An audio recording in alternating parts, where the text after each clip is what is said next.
Okay, so in this video, this is the last one for Season 1. This is a finale breakdown for House of the Dragon Season 1. Please, do me a massive favor, and if you enjoy my content, well then do yourself a massive favor.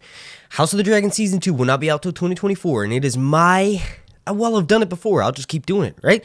I'm going to entertain you throughout that wait for House of the Dragon Season 2, or as it's known on this channel, The Long Night. And also, consider checking out my Patreon, which is a way for me to combat YouTube delisting, shadow banning, and demonetizing my channel. If you don't believe me, go to YouTube, type in House of the Dragon, and you'll see none of my videos show up, even though they're getting views, likes, and interactions, right? So, what I've done is I've just created a Patreon where I release a podcast called Leaks of Lore, and I talk about literally anything in the world of A Song of Ice and Fire. Right now, it's mostly lore because the leaks haven't started yet. They haven't started filming Season 2, but just go ahead and join that for a couple of bucks. Only if you really enjoy my content here on YouTube. Alright, so if you're unaware, these videos that I do, breaking down each one of the episodes, are more so things you missed. My live stream that I'm doing right now, right as you're watching this, or if not, you know, just go to my YouTube channel, click on videos, and you'll see I live streamed.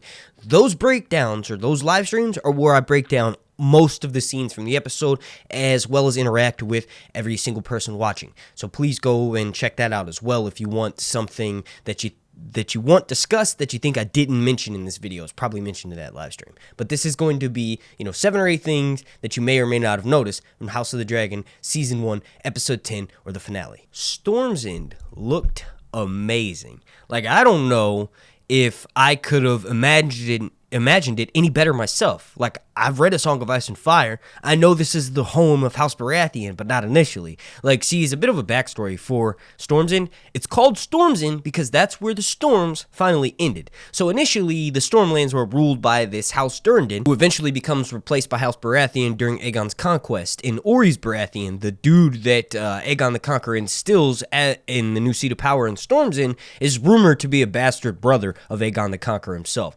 So all of that aside, basically, one of the ruling members of House Durrandon took the daughter of the Storm God to wife. The Storm God got pissed off at this and kept sending storms and hurricanes and tornadoes and all that good shit to go and destroy every single castle he laid his head at to rest. Eventually, he built so many castles, he's like, that's it. I'm going to build this one called Durin's Defiance. I am so sick of being wiped out by the Storm God just because I impregnated his freaking beautiful daughter. So, he builds Storm's End, and that defies the gods. That's why Storm's End looks so amazing. That's why it got its name. So, House Durrandon is eventually replaced by House Baratheon. Speaking of House Baratheon, this dude they had playing Boros, oh my god, I don't even know this actor's name, but he looks just like a younger version of Robert Baratheon on the TV show, played by Mark Addy. That was amazing, dude. Like, yeah, he was a bit of a dickish, but it was perfect. I could not have imagined a better Baratheon. Like, he just looked like literally a younger version of Mark Addy. Not necessarily Robert Baratheon in his prime, because he is the, basically this like Roman god statue, right? And he becomes fat over time, but holy crap, Boros, you killed it, dude. That was such an amazing scene. It was so... I love Aemon's anime aesthetic. His costume was amazing. Lucerys, his cloak, awesome, dope as hell. Both of their swords looked amazing, but Boros stole that scene. He stole it like he's the storm, It's amazing to see a Baratheon book accurate on screen. I loved it. I loved the entire layout of Storm's End Castle as well. It's amazing that you can tell by far, by a mile, the episodes that Ryan Condal writes and directors like Greg Yantis and Claire Kilner are responsible for. Ryan Condal knows this story inside and out. It's amazing what he gave us on screen. If you all agree with me, let me know down below. Were you that excited as I was to see a ancestor of Bobby B and finally Storm's End? And I think the best thing about this whole scene is no matter how cocky he is, he can't read. He has to summon the Maester to read this letter. It's actually mentioned in Fire and Blood, Boros was not a man of letters. That's so crazy that you have all this power, but you didn't think, let me learn how to read a book. Okay, so the next thing I want to talk about is obviously the fight scene between Lucerys and Aemon, and how the entire theme of the episode, and also in the books, and also like for this TV show specifically, Viserys mentions how dragons are a power that should never have been trifled with, right? how to control your dragon. Well, apparently, even if you've been riding your dragon for a decade, it don't matter. You are never going to be able to. A dragon is not a slave. They are as smart or smarter than humans. So this fight scene between Lucerys and Aemond went utterly perfect. Aemond is a bastard. Aemond goes on to do evil deeds, but no one just does that for no reason. Like, yes, he was bullied his entire life. Yes, that is why he was a dick to his nephews, but ultimately, it makes the most sense. Aemond was just trying to scare Lucerys and Arrax. And obviously, Vhagar kind of knew that, but ultimately, when Arrax blasted that gout of flame at the old hoary bitch's face, she said, "It's on. I'm going to shred you, and you're going to go into my teeth like you're a piece of paper." Now, here's the thing. Before we get too carried away, we didn't actually get a super close-up on the shredding of... Oh my god, I can't believe I'm even joking about it. What? The Lucerys and Arrax, we didn't get a close-up. We know Arrax is dead as hell, but there's a potential possibility that Lucerys could fall into the ocean, forget who he was because he smacks his head, and then ultimately lives his life as a fisherman, like what happens in the books. But that's probably not the case. Aemon's look of terrifyingness, he was so scared. He didn't realize how much power he had, or how much power and how little control Vhagar has over him, right? You're just a flea on her back. She could kick you off at any time. That bond that she made with you is a thing, and yes, it is real, but ultimately, a dragon is not a slave. This show is so awesome. It's only possible to get something like this message from the books, if you've read A Song of Ice and Fire multiple times. Multiple times. Like, yeah. People think, oh, on the TV show, Daenerys is controlling 3 dragons. Not really. Not really at all. Like, they are bonded with Drogon. Drogon is bonded with her. Ultimately, Daenerys has raised 3 eggs in tradition where Targaryens would only raise 1.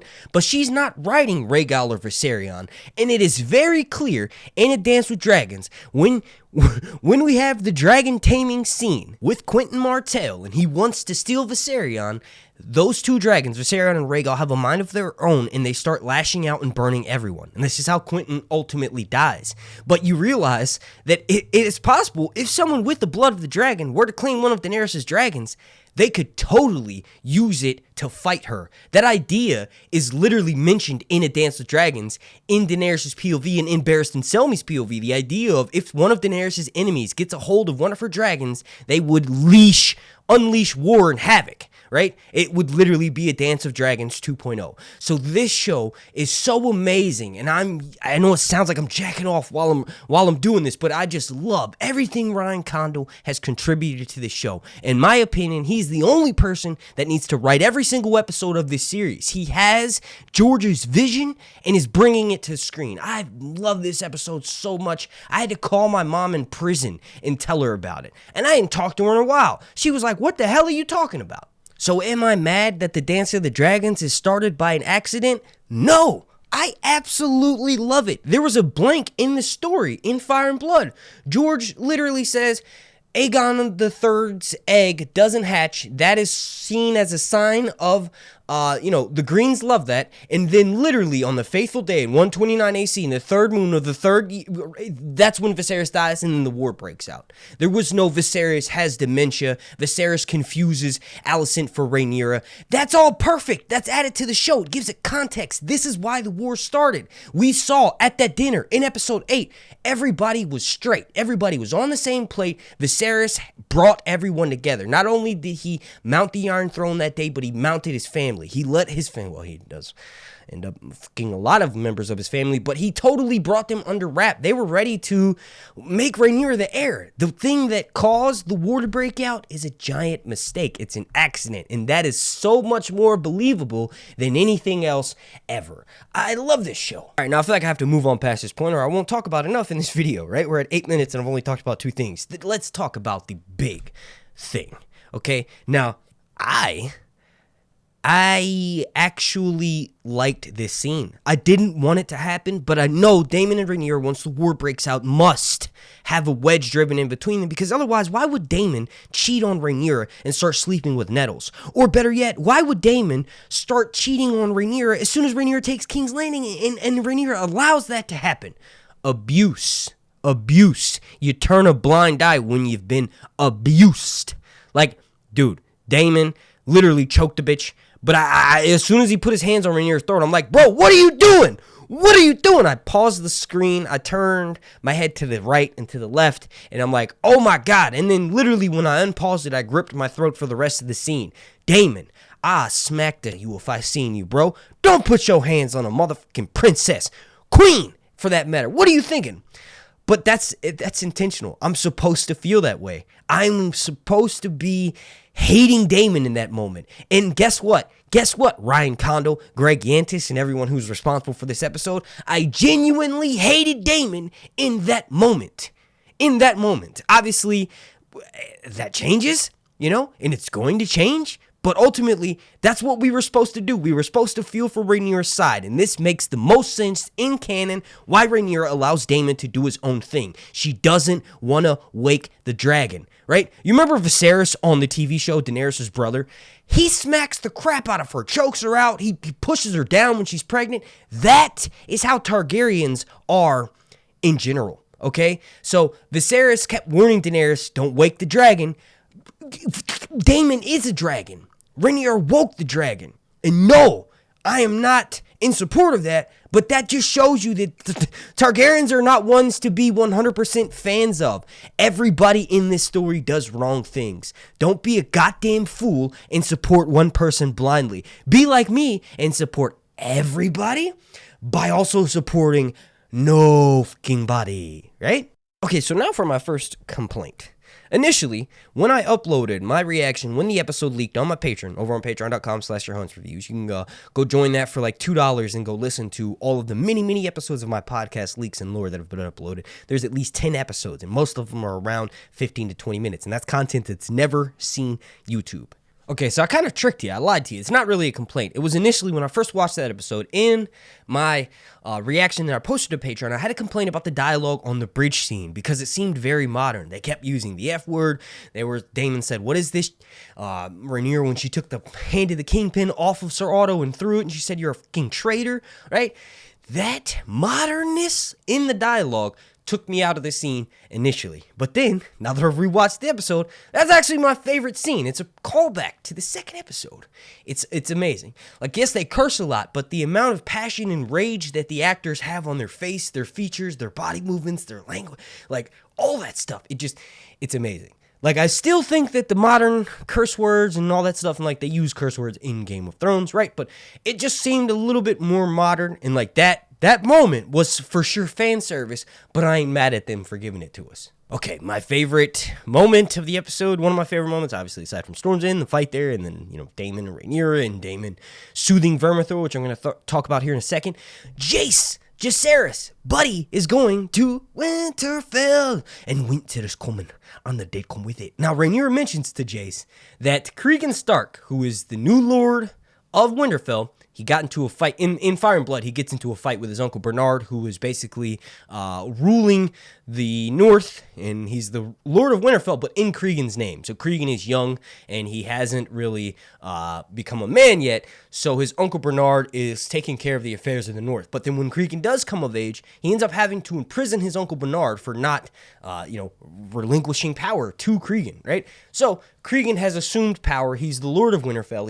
He's known as the Old Man of the North. He actually outlives everybody in the dance. He lives for a really long time. We don't exactly know how his journey ends in Fire and Blood Part 1 because he's still alive. And he lives for a very long time. Like, he ends up becoming the Old Man of the North. But all of that's besides the point. When Jacaerys gets there in Season 2, we're going to get to see Vermax in Winterfell, a dragon in Winterfell. They're going to go hunting. I wouldn't be surprised if Sarah Snow rides on Jacaerys' dragon. That would be amazing. There's something called the Pact of Ice and Fire that is supposedly supposed to happen because Jacaerys sleeps with Sarah Snow, but they get married in the Godswood, right? With Cregan's blessing. So it's kind of like there's some rumors that apparently Sarah Snow slept with Jacaerys. Cregan found out and becomes pissed at Jacaerys and forces them to marry. But it's probably, I just cannot wait to see. It's going to be so cool because she also mentioned we may potentially see White Harbor and the Manderly who becomes Hand of the King for Aegon III after Cregan, right? We may potentially see that dude in White Harbor. But ultimately, I cannot wait to see the Lady of the Vale's pussy. And when Jace is eating her snatch, he's got to eat her box to bring the Vale of Aaron Aaron to the side of the blacks, and I hope they show Coochie. I want to see it on that weird Weirwood throne, bringing back flashbacks of Liza Aaron, except for there's a hotter version of her, and she's getting her pussy out. Supposedly, according to Mushroom's version in Fire and Blood, Jacaerys has to bring her to climax with his tongue in order for the Veil of Aaron to join Rhaenyra's side. Now, Rhaenyra isn't Aaron on her mother's side, but this is just something that was added in. That's a salacious claim that I really want to see on screen. Okay, and the last two things I want to talk about this video. Remember, check out my breakdown, link down below in the description, where I was live, and I'm probably live still right now if I can finish this video in time. And also, I discuss pretty much everything that happens in that episode. So yeah, check that link down below in the description, or just go look for my YouTube channel. But yeah, let me go backtracking a bit. Potentially, you all let me know who you would cast as Cregan Stark down below in the comment section, but I actually have two choices. One of them, Matthew Lewis. And if that name sounds familiar, well, that's Neville freaking Longbottom from Harry Potter. I know. In his Harry Potter days, he did not look like Cregan Stark, but now, if you look at him from 2022 or 2020, he actually looks like he'd be a decent version of Cregan Stark. It'd be really cool as a subtle, like Harry Potter fans would be like, oh my god, that's Neville freaking Longbottom. But most people probably wouldn't recognize him for how different he looks now. But if they wanted to cast someone a little bit smaller, I would say this dude Jamie Blackley from If I Stay. And I've never really seen him in anything. I just looked up young English actors, and this dude popped up, and he's got black hair, and I thought, oh, Cregan Stark. But moving on here, the last two things for this video. Daemon was soothing Vermithor. Vermithor is Jaehaerys' mount. Jaehaerys is the old king's mount. And there were people that were thinking Daemon is going to claim a dragon. No, Daemon is literally just pulling a census on the dragons and trying to figure out how many they have. And also he wants to know, I am your friend. Anybody who's not with me or, doesn't look like me is your enemy. So make sure, Old King Mount Vermithor, make sure you're paying attention. And that song that Daemon is singing is probably something that Jaehaerys used to sing to Vermithor. And if we ever get like an Old King's Reign show, maybe for one season or something in House of the Dragon, it'd be awesome to see Jaehaerys singing that same song to Vermithor. And you got to realize Jaehaerys is Daemon's grandfather, so Daemon probably learned that song from Jaehaerys himself, so that was just really awesome. But if you're wondering who eventually does mount Vermithor, because Vermithor takes place in the Battle of the Gullet and then eventually turns sides and fights for the Green, the rider for Vermithor for this series is this dude named Hugh Hammer. He's a bastard dragon seed. I personally think, and I don't know if anybody else does, let me know down below, I personally think it just makes the most sense for Hugh Hammer, judging by his age and the fact that he's easily able to claim Vermithor. It just says literally Hugh Hammer was allowed to mount Vermithor. He didn't have to, play tricks on it and feed it food or anything like Sheepstealer and Nettles, right? He literally just claimed it. He's probably a bastard of Jaehaerys. Like, Hugh Hammer is probably a bastard of Jaehaerys from when Jaehaerys and Alysanne have multiple fallen outs. Jaehaerys supposedly slept with Alicent, King Viserys' wife, before he died, and he would confuse them for his daughter Sarah. So it's possible that Jaehaerys was sleeping around on Alicent, and that's one of the things that's not necessarily mentioned in Fire and Blood, and Hugh Hammer is one of his bastards. Now, who would I cast for this dude? One person, Jack O'Connell from the movie Unbroken. This dude fits Hugh Hammer in every single instance of the phrase. And also, he kind of looks like the other Targaryen family members, but also mixed with someone else. Like, he could potentially be a bastard. And Hugh Hammer, Jack O'Connell, I think, would be a good one. The last thing I want to talk about is the crazy pregnancy scene, Rhaenyra's baby. It did have slight draconian scales, but that was nuts to have to watch her go through that. And then the pain and the anxiety and all the fear that is shown on her face in the last scene of this episode literally channels all that. War's begun, and it's about to start. Now, in the books, Mushroom carries the baby out to burn it, and he mentions that it's got draconian scales, and we actually do kind of see those in the TV show. That was one of the most tragic events of this series. I want to thank you all so much for watching. If you could, please slap a like on this video. The like goal is going to be 420. And then also, make sure you subscribe and turn your notifications on. If you watched this video this far, you probably like my stuff. So just go ahead and subscribe, and you have guaranteed content throughout the wait for Season 2, or as it's known on this channel, The Long Night. I want to thank you to every single member of my Patreon family over on patreon.com/SirHuntsReviews, and I want to thank you for watching. A long night. Zaldriza spusdari, ixos daor.